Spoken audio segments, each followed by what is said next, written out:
marker, the Beekeeper review, guys. Get right to it. Let's talk movies.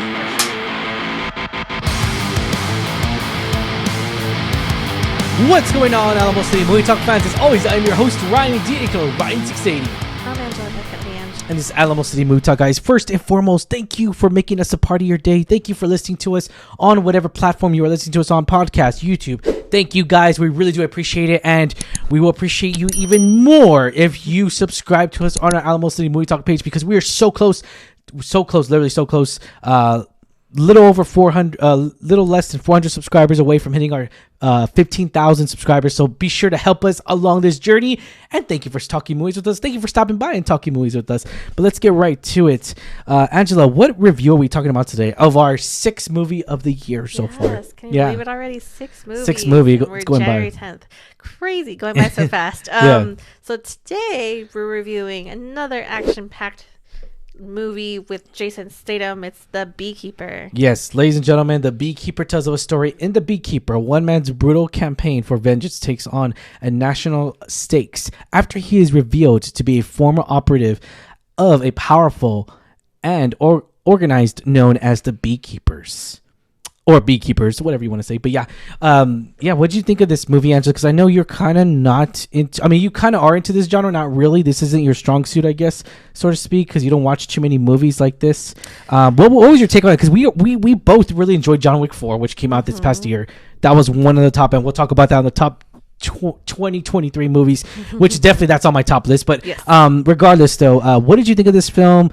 Did it meet your expectations? Was it cool with seeing Jason again, Statham in here? What did you think of this movie? So I'll preface by saying I am a huge Jason Statham fan.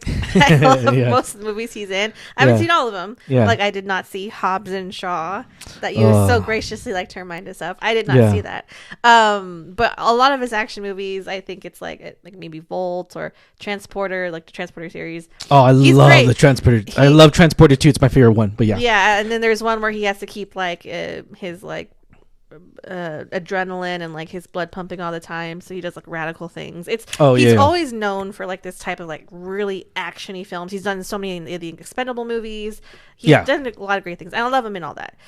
So when I saw he was like the main headliner, I was like sold 100%. And then also he fights sharks too. I mean the Meg. Yeah, the Meg, right? So I have not seen those actually. I've seen the Meg and the Meg 2, and I gotta say the Meg it's a popcorn movie, and the Meg 2 is just like another ridiculous popcorn movie. But I didn't like the Meg 2 at all. But we'll leave it at that. But I'm not into shark movies because I have a fear of sharks in the ocean. So. But anyways, so I was 100% on board with this. Did I have high expectations of the film itself? Yeah. Not really. I'm be honest. I didn't have a lot of high expectations, mainly because I think I saw like maybe one trailer going into this, so I wasn't really sure the direction this was going to go. My gosh, I was super surprised walking away from this. I mean, Jason still got it. In my opinion, he still got it. I think the choreograph, like those fight scenes, he's always wonderful, like super wonderful. I think they were done so well. He still got it. I think I told you, like, he hasn't aged in like 15 years. He looks the same. Yeah. And I think we Googled it. He's like 56. Dude, he looks good for 56. All I'm saying is that I want to be Jason Statham. When I grew up, everything was great about this movie. You know, there's a lot of moments in here where you get lost in his quest, his journey of his mission, and his mission is to do what's right for this country, for this world, in this beehive, metaphorically speaking. He's a retired, and right? in the words of Trey, and I gotta say this, the buzz for this movie is fantastic. The choreograph was just fantastic. I really did I love the fight sequences in here. I love the moments we got, especially the knife scene. And that's the thing too. I feel like with John Wick, right? Because people are saying this is similar to John Wick. In a way, it's similar. But what John Wick had is way more gadgets, way more of, not unreal, more but like resources. But I would say for this movie, if you were to compare the two, right? I gotta say though, The Beekeeper is more real, more realistic in a way versus the John Wick series. Again, we're comparing 4 movies to 1, so it's obviously apples to oranges. But regardless, needless to say though, are there moments in here where the CGI is bad? And sometimes, yes, sure, but. And there's a moment where we see a dead body, but obviously it's a doll. It's a dead doll that's getting thrown across the... Yeah, I got to give it... But I got to give credit when it's due. Jason brings the kick on in this movie, and I gotta say though, for 50 something years old, how old is he again? I think he was 56. 56. For being 56, the kicks that he does are fantastic. I enjoyed his kicking moments in here. They really kick ass, and I really do enjoy his mode, his beast mode and everything. I loved it. There's a lot of moments in here that I did love as well. The story was so real. That's the crazy part. It's so real. It could happen to anyone. Fraud and all that stuff. It could happen to anyone.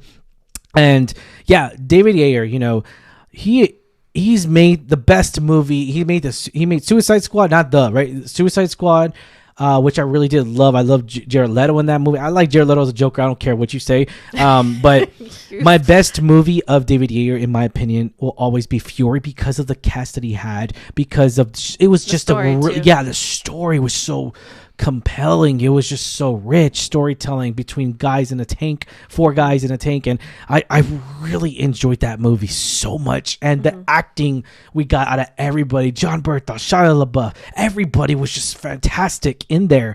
I mean, you go from an A-star rep, you know, it's nonstop. But needless to say, though, I had a great time with this movie. It was way more better than I thought I would. And I gotta say, this is the best movie so far of January 2024. It's the best movie this month so far, right? Because we still got a lot of movies coming out. So it definitely has something to go against here. But I gotta say, though, I really enjoyed this movie. I think moviegoers, if you are debating on seeing this, do not debate it. Go see this. Go check out this movie, because you will be pleasantly surprised here, because this movie will exceed. Again, this is just my point taking. It exceeded my expectations again. Yeah. But at the same time, though, this movie knows where it's at. It's an action film. It's a film that really stays put to an action thriller, and it makes sense. Yeah. That's the thing too. The story is so good, and we got to give credit. It's simple too. It's like there's a little hint where it's a little political, a little bit, which we're not going to touch up on that, but a little bit. You guys will know what we're talking about. But it makes sense though, because they focus on things that happen. Like, it may not be like, oh, this is exactly what's happening in real life, but no, they do talk about something that happens in society, like, you know, scammers and, you know, basically corruption and power, money, all that political stuff. System and all that. So it does touch up on that very tad bit. We won't touch up on that, but I'm just saying those factors matter. It makes sense though, because I know, like, Jason does a lot of these, I don't want to say stereocasted, but he does a lot of the same roles. Like he's dude, but that's what I'm saying. He's so good at them. Yeah, he's dude. So good at, Transporter, Crank, Death Race. Yeah, dude. All those. If you're good at, and I love Death Race. If you're good at making those movies, by all means, don't change genres. Like, dude, keep. And I gotta give credit when it's due. Jason, and just like The Rock, gets people's butts, asses on those damn seats. Well, because he's done this for so long. And he's done so many movies, and everyone knows what to expect out of him. Yeah, and I do give him credit though. Like, he does action sequences so well. Like, it's so believable. Yes, he does. You're just like, yes, he does. Gosh. And so I agree. I think his name's gonna draw a lot of crowd to it, and I do agree with you. I think you should, if you're on the fence, give it a shot, because you will be pleasantly surprised. Yeah, you need to watch this movie. This is definitely Alamo City Movie Talk recommends, guys. We do recommend this movie. You need to check out this film for sure this opening weekend, right before, because we got the Cowboys game coming up this weekend. So be sure to check it out before the Dallas Cowboys. You know, you never know. You know what I'm saying, but there's other familiar faces too. Let's talk about another good actor that made me hate it. If you're so good of an actor, right? We know all the villain scenes. We know all the villains. You know, we talk about villains nonstop, right? The villains that just take the camera by storm. One of the great ones, of course, has to be, Game of Thrones, Joffrey, who's such a nice guy in real life, but we fucking hate him. Like, I read somewhere that he's so nice. I read somewhere that he had to take a break from acting because people thoroughly hated him because of the character. But you got to say though, you got to think, you got to step back and think. That. Yeah, he was such a good actor to deliver that performance, to make you feel that passionately towards. Same thing with Emilia Clarke. Where the character and the actor kind of blur. Yeah, you just gotta tip your hat to that, because that's a testament to the acting skills they have. Speaking of that, let's talk about the actor, of course, that was in here that made us hate him. He's actually 10 days more than my birthday. So he was born in October 12th, 1992. I'm on October 2nd. He's the same age as me, pretty much.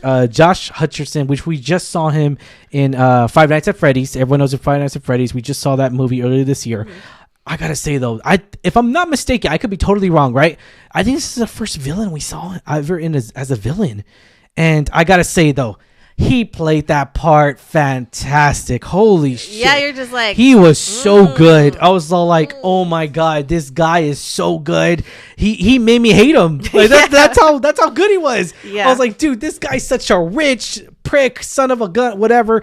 But still, all bets aside, if you are on the fence to see any movie this weekend, are you gonna see Mean Girls? You're gonna see this one. You're gonna see this movie. You're not gonna see Mean Girls. You're gonna see this movie. And if you're going out with a date with your wife, you're going out a date with your girlfriend, say, all right, I'll go watch Mean Girls, but you're watching this movie. The Beekeeper. Yeah, The Beekeeper. We're watching both. Double hitter. And I think, boom. like, surprisingly, I think, like, as for an action film, it was. Yeah. I mean, I liked it a lot. Yeah. I'd see it again. I'd take my mom to see it because it was it's so well done. Like you say, the plot's very simple. Yeah. It's basically this guy who was part of this secret society of assassins or highly trained individuals, retires, comes out of retirement for revenge.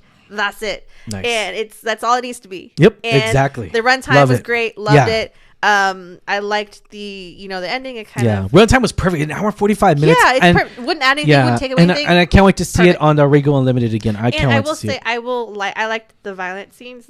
Like the way they showed certain scenes and some of the really ingenious ways he used the stuff around him. Like you say, John Wick had some a little bit more, I don't want to say gadgets, but like he had the suit that was bulletproof. He had a little bit more There's resources. Not that in here. In the first, at least in the first film. There is some resources in here, but it's not like to the extreme. It's more like weapons. So he gets like weapons, like guns, maybe bombs and stuff. So he has, and he always has like a backpack. Anything he can fit in a backpack. But he's very resourceful in a lot of the fighting scenes in the environment. Yeah, so and the kicks. Oh my god, I love the kicks. Jason Statham. I mean, and if I could do kicks, it's funny too. Like, and he's really, really funny. Like, I don't know if it's the direction or just he can say jokes with a straight face. He just his laughs. Camera. I mean, the way he works the camera is just so beautiful, and that's why he's an artist. That's something. That's why he's a good actor. Jason, but yeah, we'd love to meet I'll leave it at that. Yeah, we'd love to meet you. All right, was this fun? We deserved? Hell yes. Yes. Rating 1 to 10 be the highest. I'm going to give this rating. So I'm gonna give this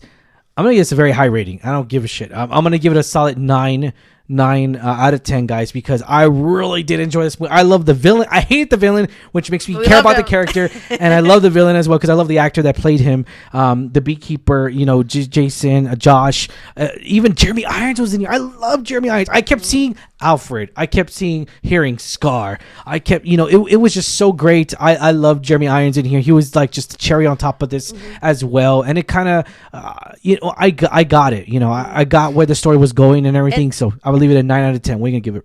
I agree. The cast also was really well done. I liked the girl, Emmy Raver Lampman. Yeah, which I recognized her from the Umbrella Academy. I didn't recognize. Yeah, so you watched that show. I was like, I watched that show. Loved her in that. Loved her in this. I think the cast did really great together. Mm-hmm. Even though they didn't have like a lot of interactions, it's a lot of like the FBI is chasing him, and it's a lot of separate scenes, and but definitely. I love the cast. I think it's great. Scenes were phenomenal. I would give it like an 8 because I would want to see this again. I can't wait to see it again. I would encourage everyone to see it.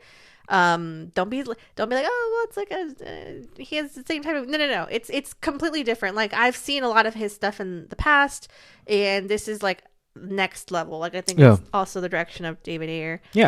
He just adds a little bit of magic to that. Just a small little sprinkle of politicalness, a little bit mirroring of society now, but it's great. I think the whole movie was well directed, well done. Everything was pretty cool. Dialogue, it wasn't super cheesy, because I know that's a thing sometimes you say, like, the punchlines, but they were actually really funny. They were really good. They were delivered very well. So overall, it was a really good film, and we do encourage you to give it a try. We do recommend this, guys, to any movie go out there. Alamo City Movie Talk does recommend. But yeah, we'll leave it at that. Thank you so much for making us a part of your day. As always, I'm your host, Ryan D. You can call Ryan 680. I'm Angela, the Kelly Ange. And we'll see you later, guys. Have a good one. See you at the theater. Have a good one, guys. Thank you for making us a part of your day, and catch you later, guys. Latest.